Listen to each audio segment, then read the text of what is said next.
Muy bien, entonces, igual en la misma tónica de lo que es infección urinaria, no, nosotros no podemos hablar, pues, de infección urinaria del riñón nomás, porque somos nefrólogos y no nos interesa el resto, no, la infección urinaria pues no solo va a decir, pues voy a infectar hasta cierta parte, después el urólogo que vea, ¿no? No, igual pasa con la litiasis, la presencia de cálculos, piedras, como quieran llamar, o litiasis propiamente. Entonces, lo que nos correspondería hablar nosotros es la presencia de cálculos, litiasis o piedras solamente en el riñón, ¿no?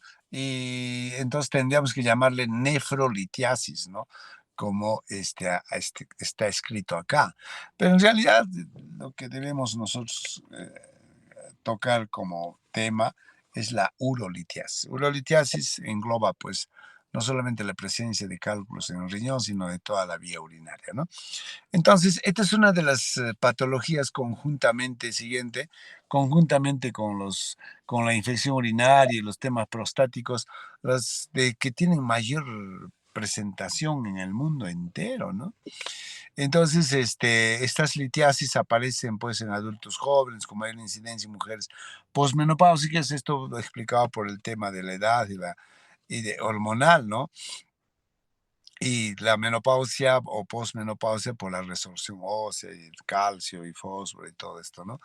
Ahora, en los niños también se presentan, bueno, no es, claro, frecuente, pero ocurren por anormalidades, en este caso metabólico, ácidos túbulos renales, ¿no? Siguiente. Em, Siguiente. Entonces,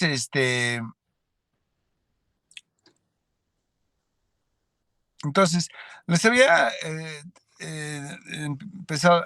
habíamos empezado diciendo que en el mundo entero y en Estados Unidos específicamente, los tres procesos urológicos más frecuentes son alteraciones prostáticas, infecciones urinarias y las litiasis renales o urinarias, ¿no? Y esto está relacionado con el desarrollo económico de los países, ¿no? Un 30% de pacientes tienen al menos un familiar de primer grado que también la padece. Por eso es importante preguntar si es que algún familiar, ¿no? Que tiene también cálculos, ¿no? En la vía urinaria o en otro órgano, por ejemplo, puede ser vesícula, ¿no? Entonces, eso definitivamente tenemos que tener en cuenta. Siguiente. ¿Cuáles son los factores anatómicos, ¿no? Y fisiológicos que van a alterar el curso urinario? Cuando hay alteración del flujo urinario, o termina haciendo infecciones y muchas veces puede terminar haciendo también cálculos, ¿no? O sea, una obstrucción, una alteración del flujo urinario parcial, total, puede terminar también haciendo cálculos renales, ¿no? ¿Y cuáles son los factores anatómicos que van a condicionar a hacer cálculos, no? Tenemos a nivel renal, el riñón en herradura, riñón en esponja, riñón poliquístico, ectopía renal, quistes de seno renal, necrosis papilar, TB renal, pielonefritis crónicas, pacientes postrados crónicos. Y a nivel de los cálices menores, mayores y de la vía urinaria, tenemos a ver qué factores anatómicos va a hacer que se formen cálculos, ¿no? Las megacaliosis, ¿no? Esas dilataciones de los cálices, ¿no? Pequeños, medianos, grandes. Quistes caliciales, divertículos caliciales, estenosis uretropiélicas, ¿no? Y a nivel del uréter, mira, fíjense, los megauréter, duplicidad de vías, también va a condicionar, ¿no? A hacer cálculos renales. El reflujo vesiculoreteral, los ureteroceles, los ureterohidronefrosis, o sea, todo lo que significa dilataciones parciales, totales, ¿no? Van a, van a ser factores anatómicos que va a permitir la formación de cálculos en las vías urinarias, ¿no? Siguiente. En cuanto a la etiopatogenia, o sea, ¿cómo es de que se forman estos cálculos? ¿Cómo es el proceso de formación de estos cálculos? ¿No? Y para eso entonces, ¿cómo se explica esto? ¿No? A través de la teoría físico-química, ¿no? Entonces, ¿cuáles son las etapas de la formación de los cálculos? Fíjense, primero la nucleación, ¿no? Así como los cilindros, ¿no? Tienen que tener un núcleo, ¿no? El núcleo. Y esto va a depender de las concentraciones de sales en la orina que dan lugar a la precipitación de sustancias que pueden nuclear, ¿no? Por ejemplo, a ver, ¿qué cosas van a nuclear o van a formar como núcleos de las piedras? Los detritus celulares, los cilindros urinarios, epitelio, agregados amorfos o cristales, ¿no? Una vez que tú formas los núcleos, ¿no? Lo que va a pasar después es que se va a agregar, ¿no? Va a haber una agregación de cristales, ¿no? Que va a hacer de que estos núcleos empiecen a crecer, ¿no?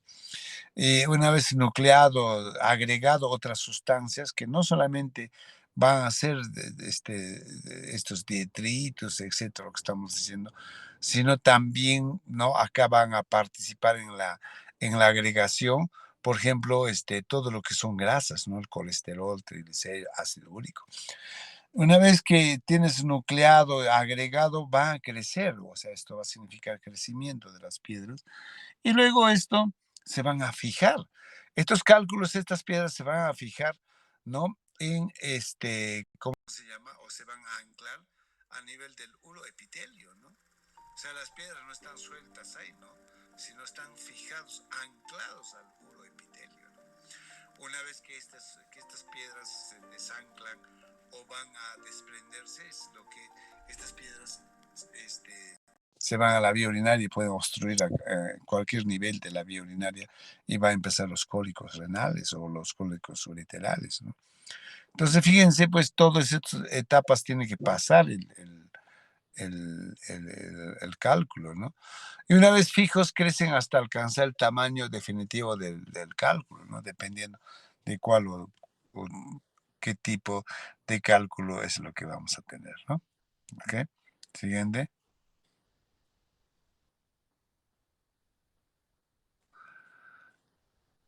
Siguiente. Entonces, esta teoría es muy importante tener en cuenta, ¿no? Ahora, existen pues promotores que van a hacer que se formen los cálculos. También así como hay promotores, hay inhibidores, o sea, de la formación de estos cálculos. Y hay complejadores, ¿no? Dentro de los promotores tenemos los glucosaminoglicanos, sustancia A, los uromucoides, uratos, proteínas acidíficas, ¿no? Acídicas. No, esos van a promover que haya formación de cálculos. También hay inhibidores, ¿ah? Por ejemplo, del oxalato tenemos el citrato, pirofosfato, glucosaminoglicanos, la nefrocalcina, uropontinas, proteínas de Hans-Hoswald. Esas proteínas del tubulares pueden también van a inhibir cálculos de oxalato, ¿no? Y de los fosfatos tenemos citrato, pirofosfatos, nefrocalcina, magnesio, ¿no? Los complejadores tenemos el magnesio y el citrato, ¿ya? Entonces, como verán, mira, se forma el cálculo, se agregan, crecen y se anclan, se pegan al uroepitelio, ¿no? Pero a esto también hay que saber que existen promotores de la formación de cálculos, inhibidores de la formación de cálculos y complejadores, se lo hacen más complejo estas piedras, estos cálculos, ¿no? Siguiente.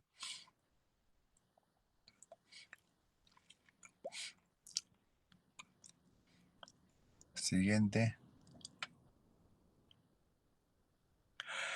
Otros factores que van a ver en la formación de los cálculos, ¿no? Tenemos el pH. El pH es muy importante. Hay cálculos que se van a formar más en pHs ácidos. Hay otros que se van a formar cálculos en pH básicos, ¿no? Entonces, esto es importante. Ahora, por ejemplo, la litiasis úrica o del ácido úrico y la cistínica se favorecen más en un medio ácido, ¿no? Cuando el pH de la orina es ácido, entonces los cálculos de ácido úrico y cistínica son mucho más. Las litiasis de fosfatos, por ejemplo, se forman en medio alcalino, ¿no? Entonces, el pH tiene que ver, sí tiene que ver en la formación de los cálculos. Siguiente.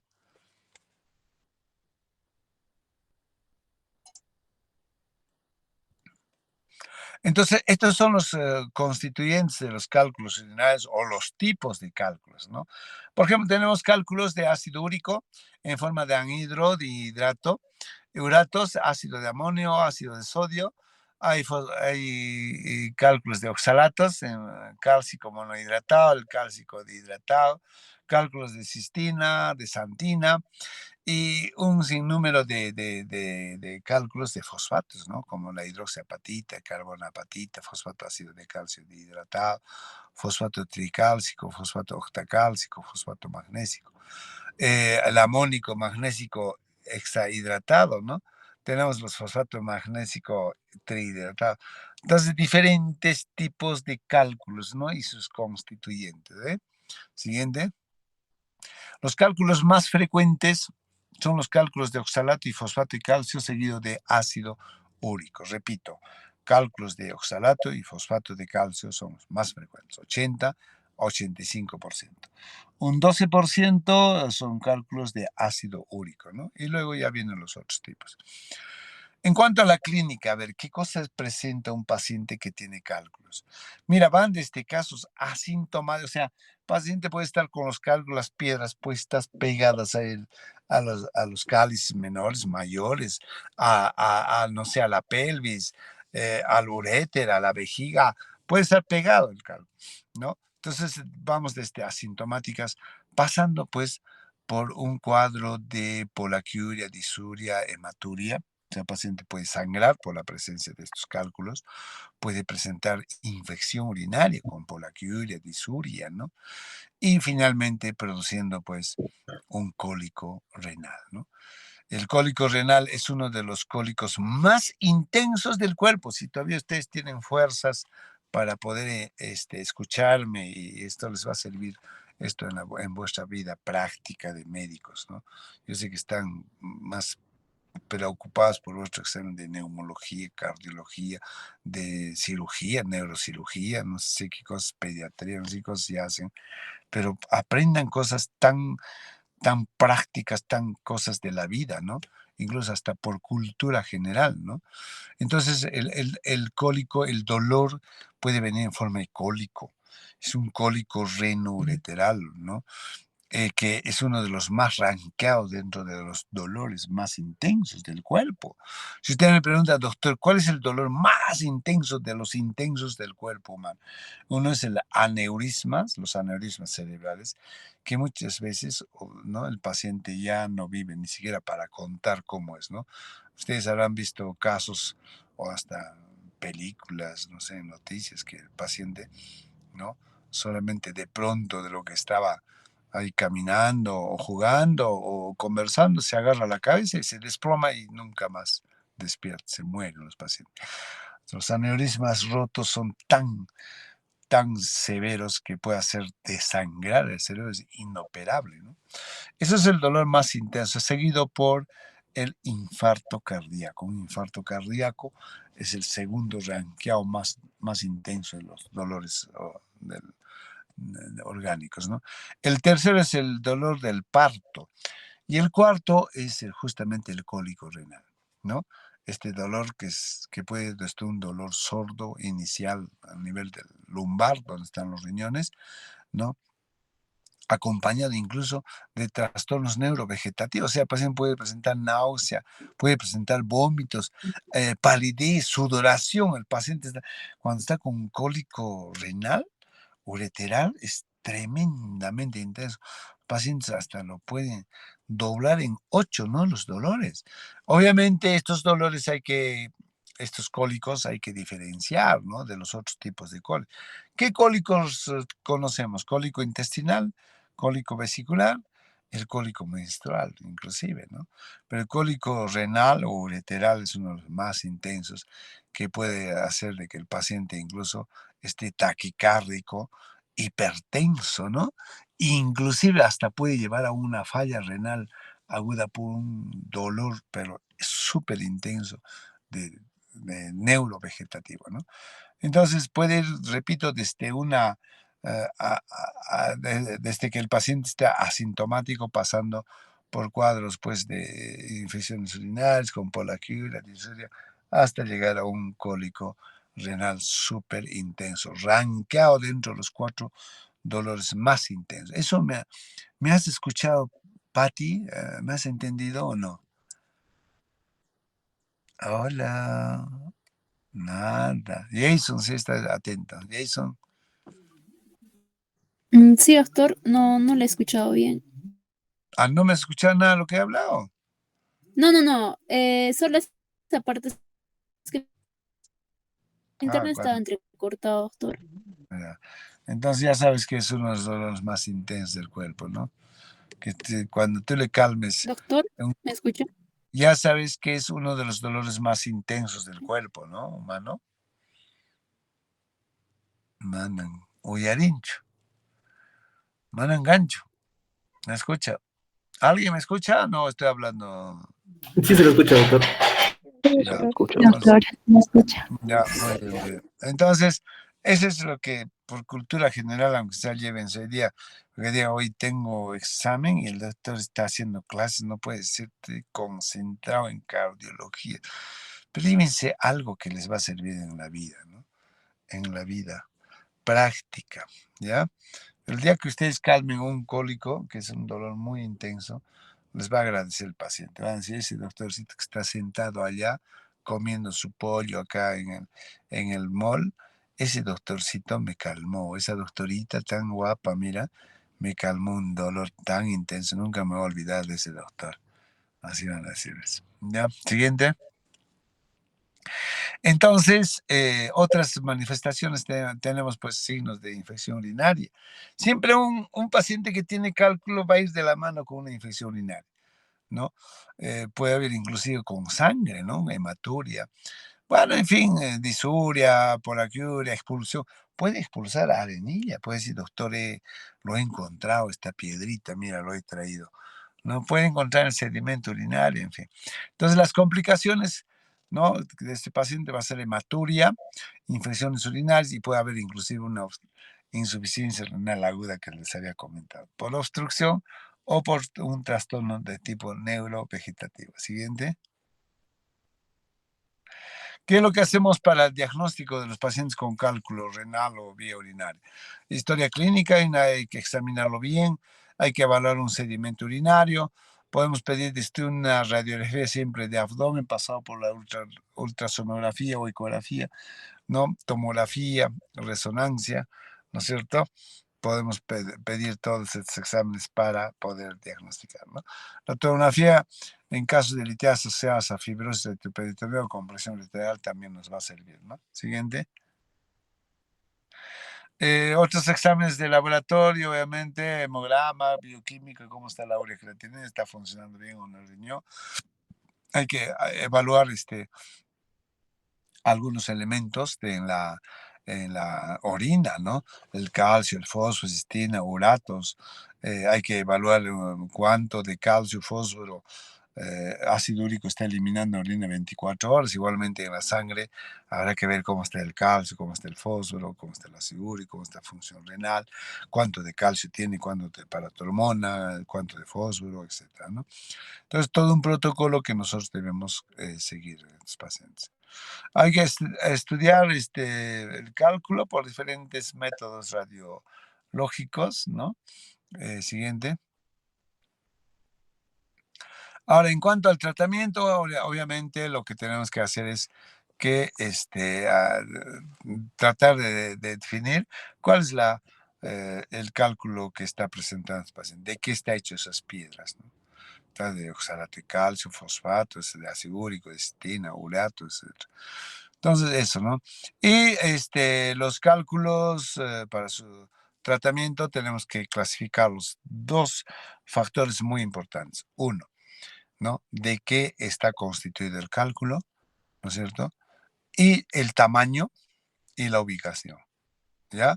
El tamaño y la ubicación.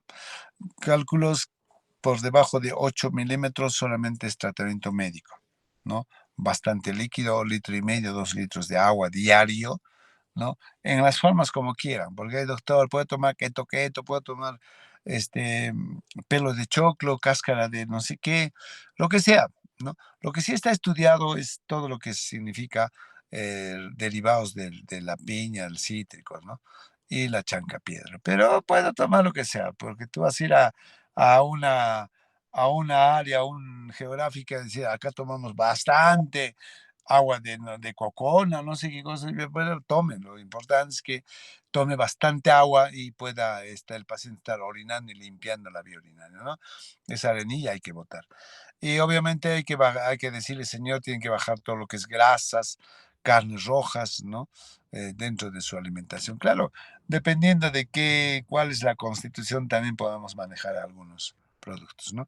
Entonces, cálculos de menos de 8 milímetros que se llaman microlitiasis, tratamiento médico. Tratamiento médico significa bastante líquido, ingesta de líquidos y todo lo que significa. También acá, dependiendo de los cálculos, podemos utilizar unos diuréticos que van a ayudar a eliminar el calcio, el fósforo, ¿no?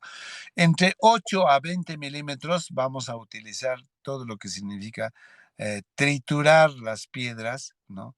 Mediante diferentes métodos como el ultrasonido, los rayos láser, ¿no?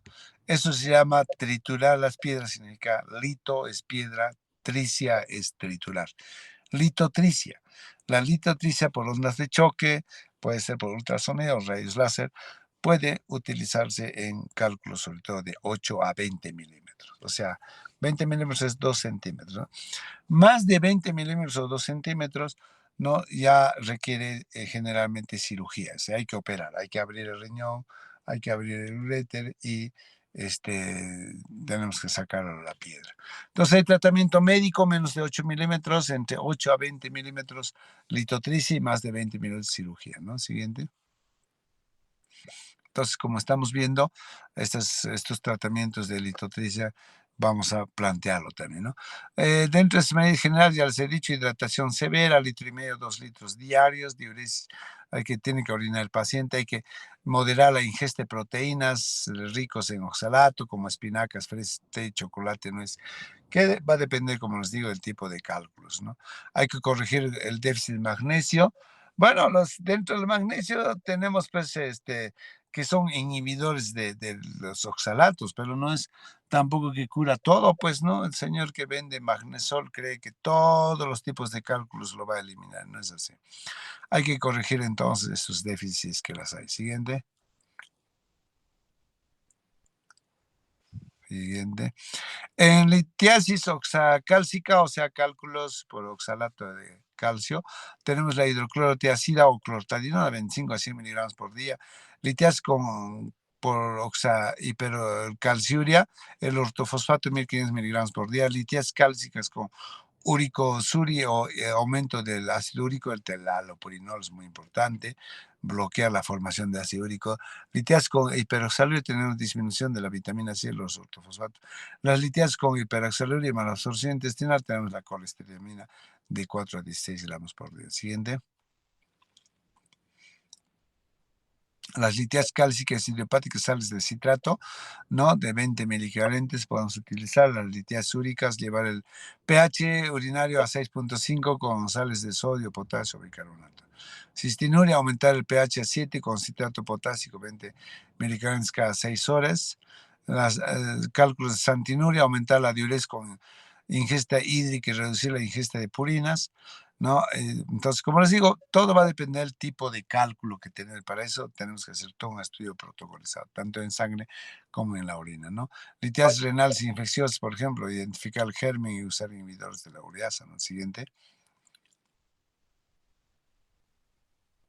Ok, entonces con eso hemos terminado un capítulo tan importante, práctico y que en el día a día. Si ustedes me preguntan, doctor, ¿qué es lo que más se ve en consulta externa o hospitalización?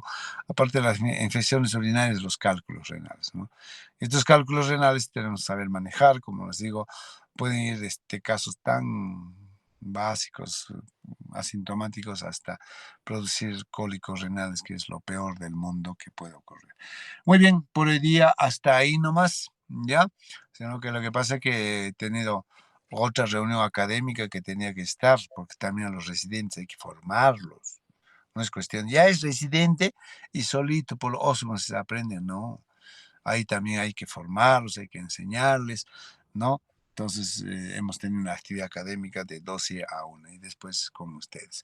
Correcto, hasta el día jueves, ¿no es cierto? Que en el Mañana, cual mañana, doctor. mañana, ¿no? Sí, sí, Mañana sí. ya vamos a hablar ya otro capítulo tan importante en nuestro medio que es la tuberculosis renal, ¿ya? Eso es otro capítulo que nos interesa porque después de la tuberculosis pulmonar que ustedes han estudiado tremendamente harto, ¿no? Harto, vamos a hablar así, ¿ya? Han estudiado.